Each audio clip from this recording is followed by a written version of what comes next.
Hi everyone, this is Vasvi, and this video is about the isolation of plasmid DNA from bacterial cells by alkali lysis method. We used alkali lysis method, that means alkaline is used for the lysis of bacterial cells. Coming on to the principle, in this procedure, bacteria containing the desired plasmid are harvested from liquid bacterial culture by centrifugation. In this experiment, we are using E. coli as bacterial culture. After centrifugation, the suspension of bacteria is made in isotonic solution, which is subjected to lysis by alkaline solution. After which, the sodium dodecyl sulfate SDS is used for separation of DNA by formation of bands. For this experiment, we need LB media which contains 1% tryptone, 0.5% yeast extract, and it is used to isolate the DNA. We need Eppendorf tubes and lysis solution. Lysis solution generally denatures the bacterial chromosome. We require resuspension solution. It suspends the cell completely. We require neutralizing solution which contains potassium acetate with high concentration and low pH. We require TE buffer. It is used to dissolve DNA or RNA and protects the nucleic acid from degradation. And at the last, we require isopropanol, which is used to renature the plasmid which were denatured earlier using lysis solution. Moving on to the procedure, prepare an E. coli sample and under laminar flow chamber remove the cotton plug and place it between two fingers to avoid the contamination of E. coli culture. Now pipette out 1.5 ml of the culture to a labeled 1.5 ml vial and centrifuge it under 14,000 rpm for 1 minute. Now discard the supernatant and place the vial vertically for 5 to 10 seconds. Carefully remove the supernatant using a pipette. This is a tight creamy pellet after the centrifugation.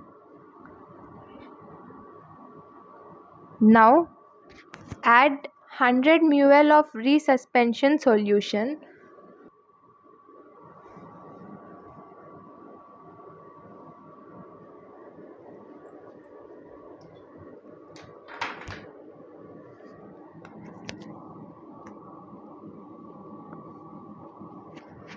Now mix the sample thoroughly by vertexing or shaking it to dissociate the bacterial pellet. The resuspension solution is used for denaturing the bacterial cells.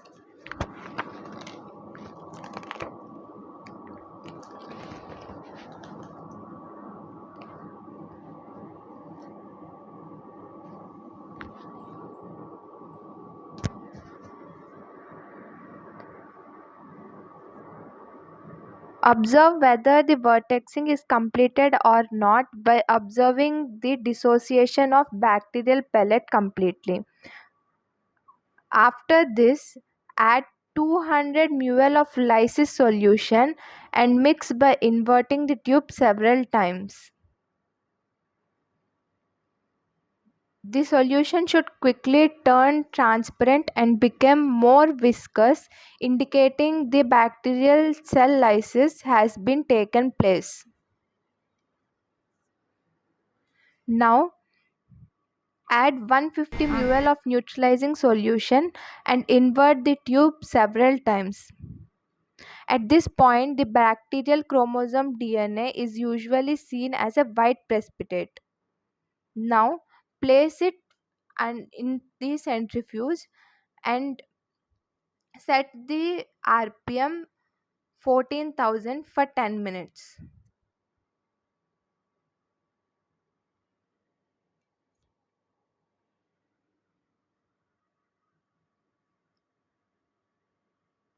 After the centrifugation, remove the tubes from the centrifuge carefully. Try not to disturb the precipitate.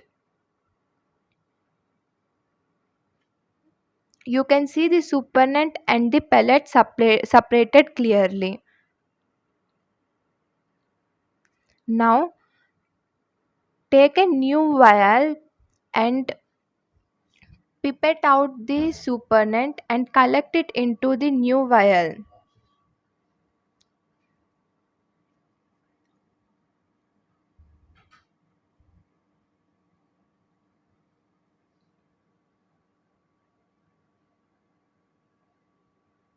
Transfer the supernatant completely to the new vial.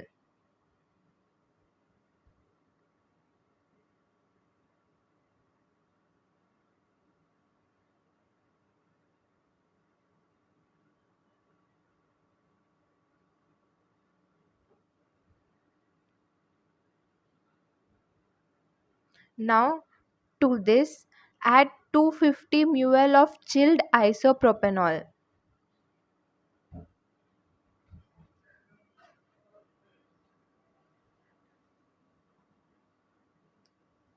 Mix it or vertex it for 5 to 10 seconds and centrifuge it for 1 minute at 14,000 rpm.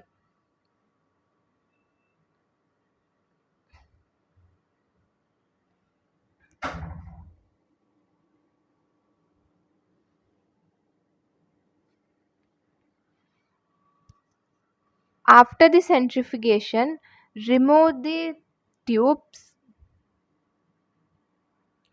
You can see the small white pellet formed. This is plasmid DNA. Now discard the supernatant. If your pellet is large, then go for a washing step using 70% ethanol and centrifuging it again for 5 minutes.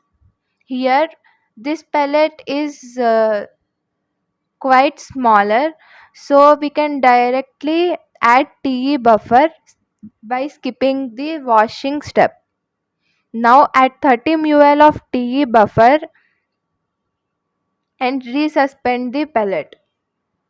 The TE buffer dissolves the RNA and DNA and protects the nucleic acid from degradation. Now select the desired dye and add it into the sample. Now mix it thoroughly by tapping it slowly.